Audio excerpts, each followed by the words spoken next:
नबी सल्लल्लाहु अलैहि वसल्लम रोज सुबह बकरियों को लेकर जंगल की ओर जाने लगे थे, मगर एक दिन बीबी हलीमा का दिल अचानक घबरा उठा। उन्होंने प्यार से कहा, मेरे लाडले, आज के बाद तुम बकरियां चराने नहीं जाओगे, मेरा दिल गवाही नहीं देता। उसी पल उनका एक बेटा दौड़ता हुआ आया और रोते रोते बोला, अम्मा, हमारी एक बकरी को जंगल का बड़ा शेर उठा ले गया। ये सुनते ही बीबी हलीमा की आंखें भर आईं। जब नन्हे मोहम्मद सल्लल्लाहु अलैहि वसल्लम ने बीबी अम्मा को परेशान देखा तो बड़े इत्मीनान से फरमाया, अम्मा, आप रोइए मत, मैं अभी जाता हूँ और बकरी वापस ले आता हूँ। बीबी हलीमा घबरा कर बोली, बेटा, वो बहुत डरावना शेर है, अब तक बकरी को खा चुका होगा। लेकिन हुजूर सल्लल्लाहु अलैहि वसल्लम ने पूरे यकीन के साथ कहा, जब मोहम्मद उससे मांगेगा तो वो इनकार नहीं करेगा। इसके बाद हुजूर सल्लल्लाहु अलैहि वसल्लम अम्मा हलीमा को साथ लेकर जंगल की तरफ चले। जंगल के बीच खड़े होकर आपने आवाज दी, ए जंगल के शेर, मेरी अम्मा हलीमा की बकरी लौटा दो। कुछ ही लम्हों में झाड़ियों से 2-3 ताकतवर शेर निकले, बकरी को साथ लिए हुए और दौड़ते हुए आकर हुजूर सल्लल्लाहु अलैहि वसल्लम के कदमों में बैठ गए। आपने फरमाया, क्या तुम्हें मालूम नहीं कि ये मेरी अम्मा की बकरी है? फिर तुमने इसे क्यों उठाया? शेरों ने अदब से जवाब दिया, ए अल्लाह के महबूब, जब आप यहाँ आते थे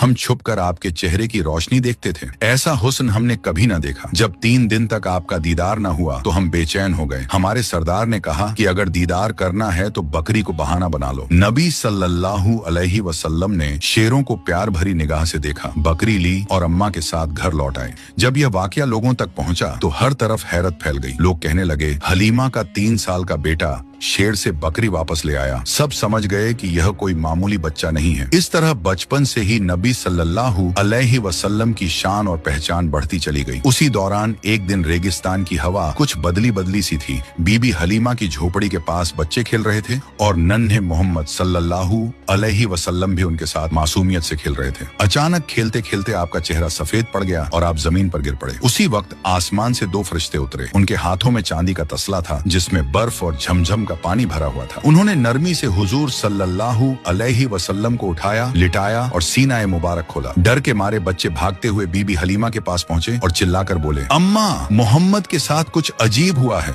बीबी हलीमा और उनके शौहर हारिस घबराकर दौड़े और देखा कि नन्हे मोहम्मद सल्लल्लाहु अलैहि वसल्लम जमीन पर लेटे हुए हैं। आगे की कहानी जानने के लिए पार्ट 4 जरूर देखें।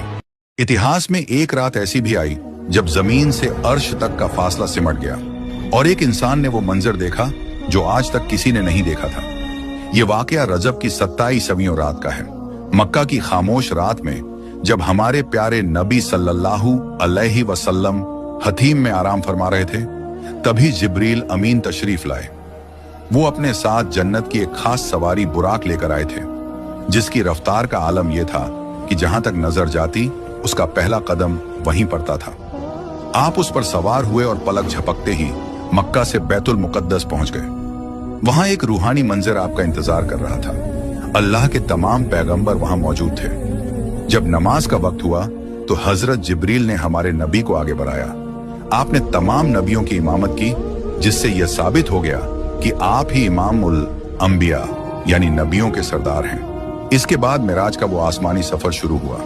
पहले आसमान पर हजरत आदम, दूसरे पर ईसा और यहिया, तीसरे पर यूसुफ, चौथे पर इदरीस, 5वें पर हारून, 6ठे पर मूसा और 7वें आसमान पर हजरत इब्राहिम अलैहिस्सलाम से आपकी मुलाकात हुई।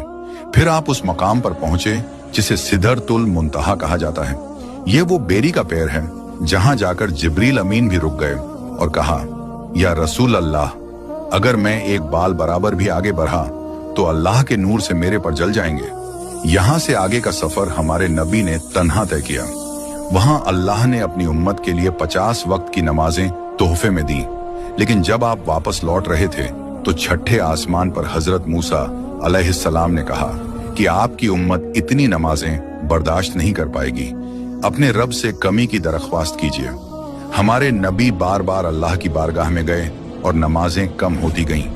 आखिरकार 50 के बदले 5 वक्त की नमाजें फर्ज हुईं। लेकिन अल्लाह का करम देखिए, आवाज आई कि ए महबूब, मेरे यहाँ बात बदलती नहीं। जो आपकी उम्मत ये 5 नमाजें पढ़ेगा उसे सवाब पूरे 50 नमाजों का मिलेगा।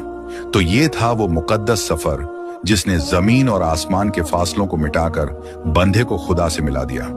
अल्लाह ने अपने महबूब को बुलाकर हमें नमाज जैसा कीमती तोहफा दिया। क्या हम इस तोहफे की कद्र करते हैं?